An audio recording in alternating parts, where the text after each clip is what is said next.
Donald Trump has already bought a new lawsuit with E. Jean Carroll, his sex abuse victim and survivor, who's sitting on $100 million worth of judgments. And what does Donald Trump do again? He defames her again in a social media post. Bring on the third lawsuit by E. Jean Carroll. It's certainly what she should do, as her lawyers have now filed papers to get the immediate release of $5.7 million worth of the money that she is owed because a jury, not one, but two, 9-0, in New York said that she was abused by Donald Trump in a dressing room at a Manhattan department store.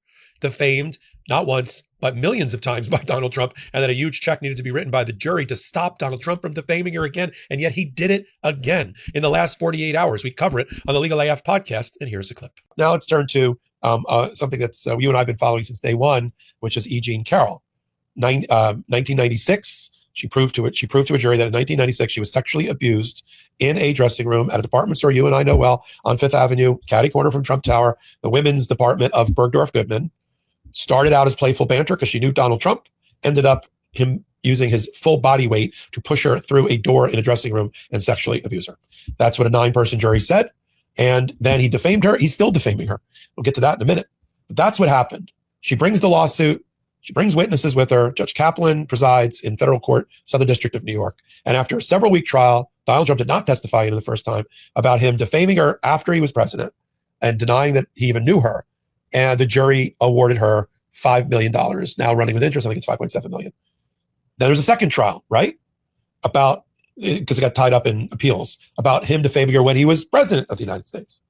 And that jury, after he testified and basically insulted everybody in that room with his behavior, came back with an $83.5 million judgment against him. Now almost $90 million with interest. So she's been trying to, for almost 3.5 years, she's been trying to collect on these judgments. And Donald Trump's tried everything in his power. Why don't you talk about what the Supreme Court did, and then we can talk about what Robbie Kaplan on behalf of E. Jean Carroll did in the last 24 hours. Yeah, so the Trump decided to try to appeal this decision, and he's been appealing it all the way up to the United States Supreme Court. And they not a single justice voted to grant certiorari, which means they're not going to hear the case. So I guess you could call that unanimous because nobody dissented. And that essentially what they said, what that means is the case is not worthy of their consideration. It doesn't pose a constitutional question or a federal question or anything that they see that's cert worthy. And so they denied cert, and that puts finality on the case. I mean, I suppose Trump can, because he said he might consider asking them to reconsider, but that just seems so far-fetched that there wasn't even a single dissent that they would do that. But it really does put finality on this issue. And Robbie Kaplan filed a motion that basically asked the judge, also named Kaplan, not to be confused, not related, just two Kaplans. She's E. Jean Carroll's lawyer, that said essentially pay the money now. And Judge Kaplan issued an order way back when, essentially saying when all the appeals have been exhausted, including the United States Supreme Court, then the money gets released. And so she has now issued this or filed this filing, basically saying that give us our money, and a final outcome in the case entitles us to collect. And so, there should be nothing standing in the way of her getting her money. So I anticipate that the judge will issue an order releasing the money. Whether Trump can appeal that or somehow block that, who knows what he'll do, but she should get her money. I mean, it's ridiculous because I would assume she needs this money to continue fighting him since he continues to defame her, and her lawyers need to get paid too, right? This has been a long time since they've been waiting to get paid. So she should be getting her money soon, hopefully, and that's what you said with interest. It's like $5.7 million. It's a lot of money. Yeah. And so Robbie Kaplan filed her motion. She said that they're not agreeing to pay, that they say they may file a motion to reconsider. This Supreme Court considered that petition 13 times in prior conferences before they rejected it. And as I only not even a joke, I just observed, it's a pretty sad day for Trump when he can't even get two justices who themselves were accused of sex abuse or sex harassment in their lifetimes, Kavanaugh and Thomas, to issue a dissent. So they're not going to reconsider it. It's just another delaying tactic. But it gets worse because Trump, in the last 24 hours, has defamed her again. Not only has he defamed her again and said, I don't know the woman, she's trying to shake me down, but he went so far as to say, this isn't a case about me, Karen. He said, this is a case about the United States of America. No, the United States of America didn't sexually abuse E. Jean Carroll. You did. And the fact that he would even say that. And then he raised the issue about the photo, because he knows that that was a major turning point in the case when he said his big defense was for sexual abuse was, I wouldn't sexually abuse her. She's not my type. which is, of course, not a defense. It's just disgusting.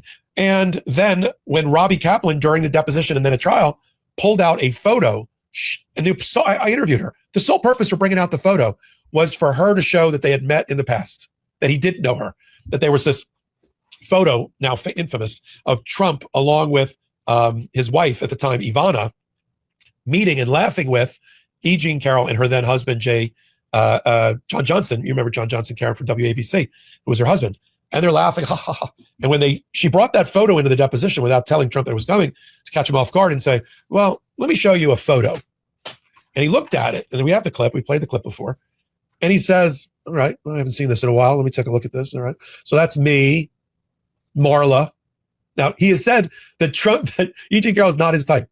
He mistook E. Jean Carroll for Marla Maples, his other wife. So Trump thought he had two wives in the photo, one being Ivana and the other Marla. It wasn't Marla, it was E. Jean Carroll. And you hear in the video clip, Alina Habba basically coaching him. Yeah. That's Carol. What? That's Carol. Oh, it's an unclear photo. Trust me. It's not an unclear photo. It's crystal clear. It's crystal clear. All right. And so thankfully that's on tape. That's on tape. So there's no exaggeration and there's no misinterpretation. And they played it at trial. And he can't let it go. So in his social media post, he references a photo of me on a celebrity line doesn't count. Oh, you mean the one where you mistook her for Marla Maples? I mean, which was even a gift that Robbie Kaplan didn't even believe was going to happen. So end result, I think if Judge Kaplan by tomorrow morning doesn't order Donald Trump to respond to that filing by maybe Friday or Monday, I'd be shocked. And I think after seeing that she's continuing to be bashed instead of getting her money, what do you think, Karen? Early next week, there's an order for the clerk to turn over the $5.7 million? I sure hope so. I think so. And then people ask, what about the other money? What about the $90 million?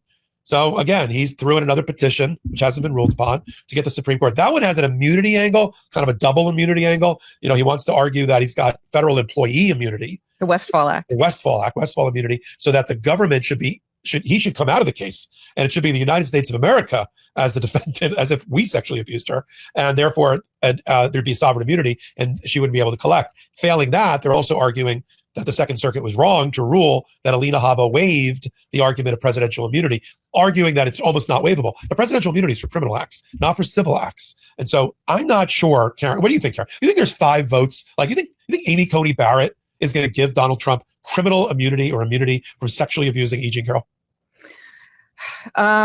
I don't think that she'll go that far, no, but I do think, as you just pointed out, that this other case has this other aspect to it that the case that they denied cert does not have. And that's because he was president at the time that he made the comments, at the time that he defamed her.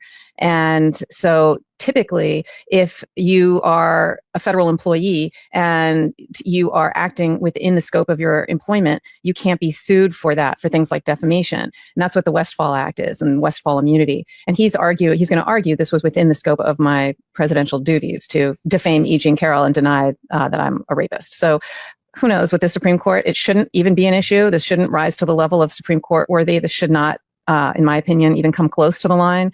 But as we've seen with the Supreme Court, when it comes to Donald Trump and expanding his authority and letting him have a lot of leeway to do a lot of really bad things, that looks like what they are trying to do. So this one does have this added argument that is different and distinguishes it from this other E. Jean Carroll case, that she better get her money because he is not stopping defaming her. I tried to get Robbie and E. Jean on, but they respectfully declined until they're through all this litigation process, which of course I don't blame them. And I wrote back and I said, well, as soon as she gets all of her money, I'd love for you to come on and brief our audience. So hopefully that'll be happening in the very near future. Welcome back. Happy 4th of July weekend coming up. Let's reclaim our patriotism and reclaim the democracy together. Hit our free subscribe button here on Legal AF YouTube channel. That will help go a long way. Until my next report, I'm Michael Popak. Can't get your fill of Legal AF? Me neither. That's why we formed the Legal AF Substack. Every time we mention something in a hot take, whether it's a court filing or a oral argument, come over to the Substack.